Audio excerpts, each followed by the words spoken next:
It says you can take one tablespoon. It says for adults 19 to 50, which I fall into that category. It says 1 tablespoon. So they don't give you a cap to take it with. Unlike with the Geritol, they gave you a cap to take it with.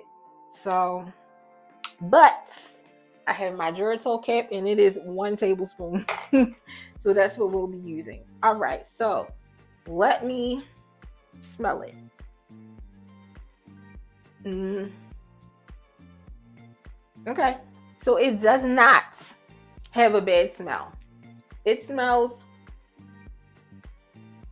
it smells similar to like cough syrup, like a cherry type of cough syrup. So okay, it doesn't have a bad smell. All right, let's just get to it.